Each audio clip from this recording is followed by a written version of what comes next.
চলচ্চিত্র অঙ্গনে এবছরে 21 পদক পেয়েছেন ফরিদা আক্তার। খুব বোঝা যাচ্ছে না বোধহয়, ওরফে ববিতা।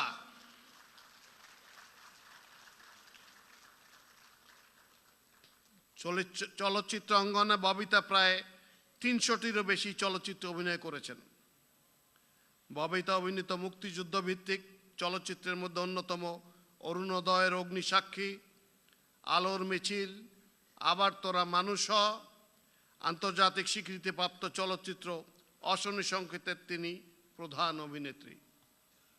তিনি প্রায় 70টিরও বেশি জাতীয় ও আন্তর্জাতিক পুরস্কারে ভূষিত হয়েছেন। তিনি জাতীয় চলচ্চিত্র পুরস্কারে মোট 4বার শ্রেষ্ঠ অভিনেত্রীর স্বীকৃতি লাভ করেছেন। অভিনয়ে গৌরবোজ্জ্বল অবদানের স্বীকৃতি স্বরূপ ফরিদা আক্তার ববিতাকে এবছরের 21 পদকে ভূষিত করা হলো।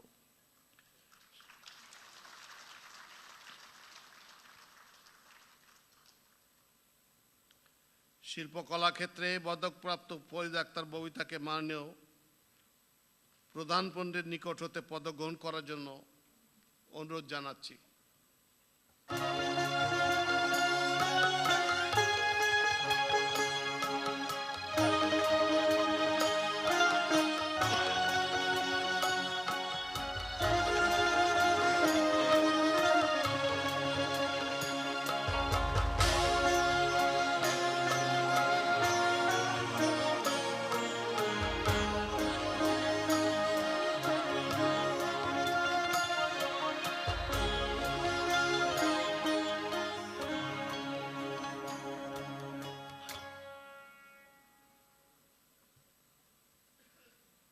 Congratulations, ma'am.